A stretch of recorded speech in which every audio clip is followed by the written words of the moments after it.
Hello, good evening, everyone. Welcome to our bedtime devotional. Today is Friday, January 24, 2025. Magkaroon ika day 360 sa ato ang bedtime devotional. So, ang atong topic karon is about, here are some big ideas about the words you speak. So,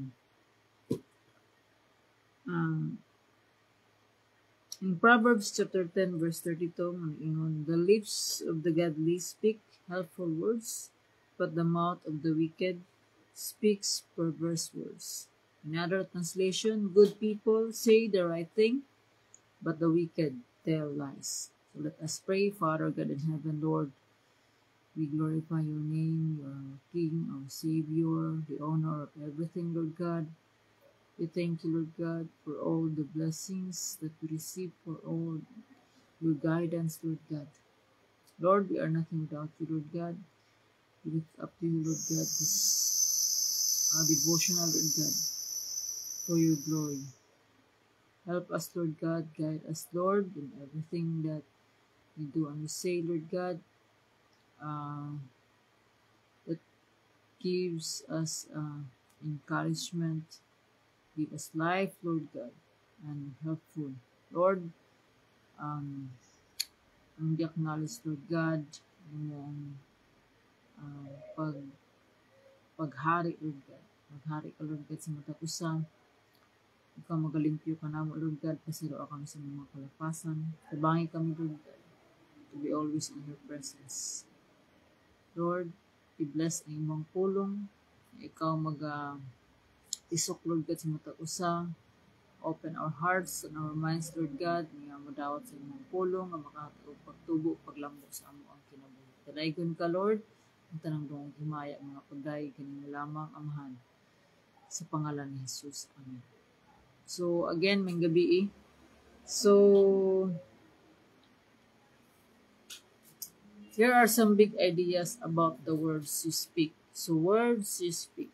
So, ingon ni Vance Havner, I still believe we ought to talk about Jesus. The old country doctor of my boyhood days always began his examination by saying, "Let me see your tongue."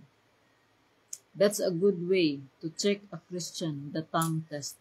Let's hear what he is talking about. So, sa kaning idea, so we can identify a person kung naagid ang Ginoo sa iya by the way he speak, by the words he speak. So, ingon ni Warren Wiersbe, change the heart and you can change the speech. Yes, if God changes our hearts, it will also comes out our mouth.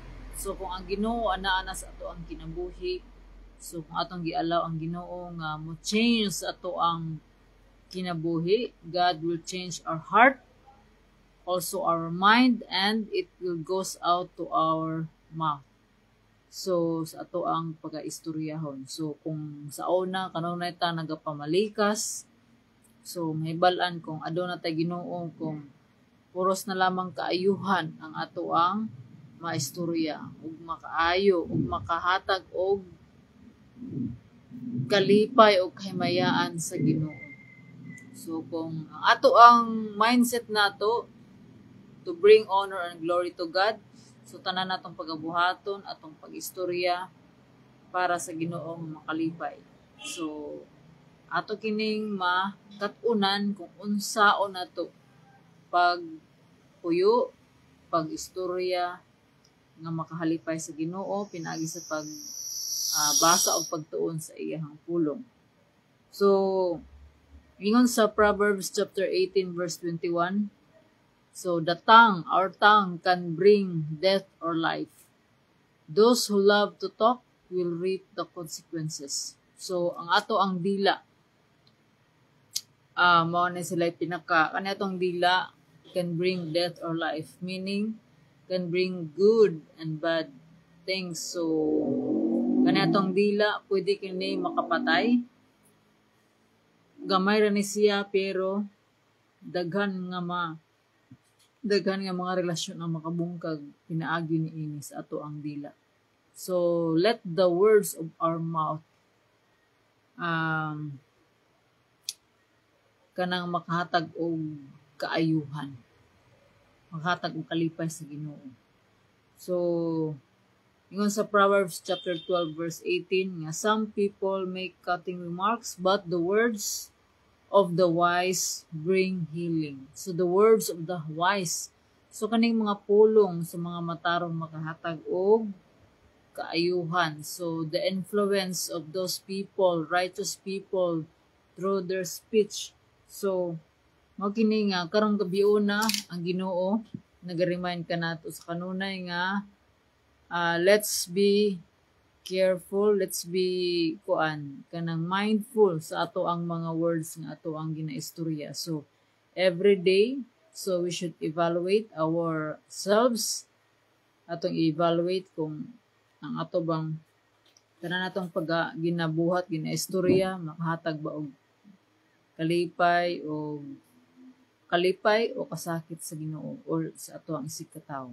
So mao kini nga let's speak words of encouragement, words that bring life and wisdom. So mahimo nato kini pinaagi sa tabang o grasya sa Ginoo. Og if we are truly in Christ, if we truly believe in Jesus, if we truly have God in our lives, so ang ato ang life dili gid pwede nga dili ta ma-change. Ma-change ta una pinagi sa ato ang inistoryahan.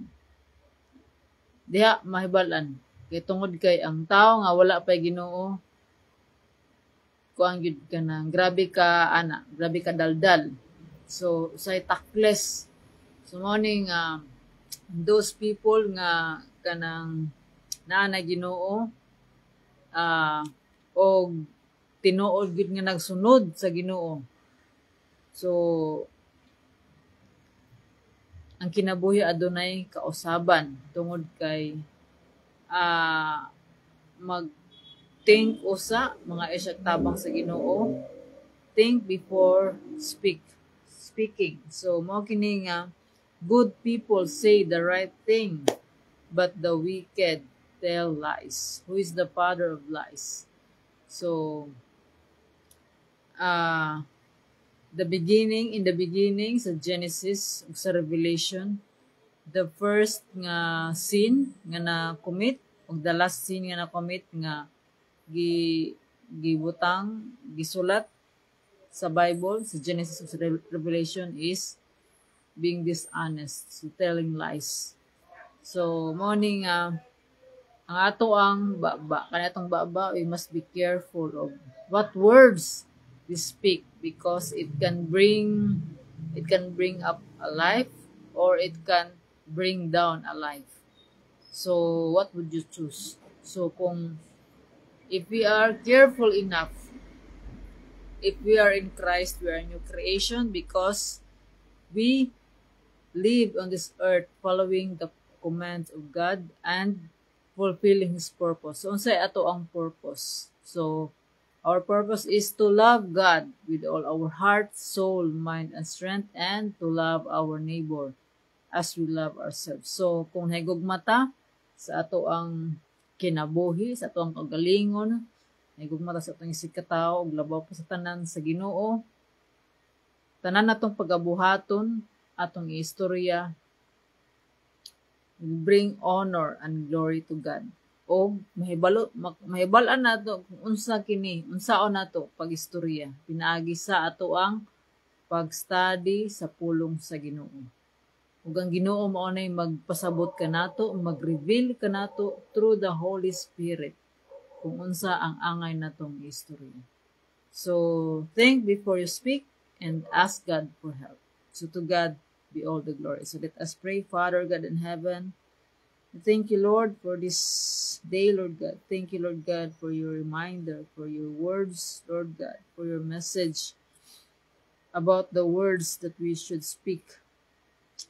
Help us, Lord God, to find the right words to say, especially, Lord God, to others, Lord God, that needs help, that needs encouragement. Lord, ikaw ang Ginoo, Lord God, nga mo'y maghatag og um, words nga among maistorya nga makatabang sa abang mga tao, Lord God.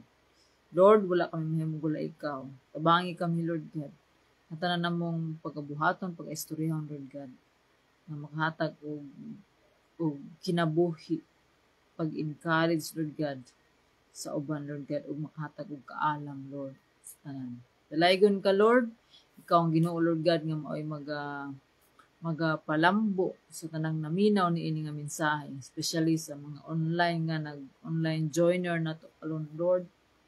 Daghang salamat sa ilang mga kinabuhi. Ikaw ang Ginoo, Lord God, nga mao'y hikap, magatandog sa ilang mga kinabuhi nga modawat sa imong pulong. Na ikaw ang Ginoo, Lord God, nga mao'y makahatag og pagtubo sa amo ang kinabuhi. Dalaygon ka, Lord. Salamat sa imong pag-uban kanamo gikan sa pagsugod pud sa pagtapos. Dalaygon ka sa way katapusan ang tanang dungog, himaya ug mga pagdaig kanimo lamang amahan nga naa sa langit. Yung tanan among giampo gipasalamatan sa pangalan ni Jesus. Amen. So, have a happy Friday, a happy weekend.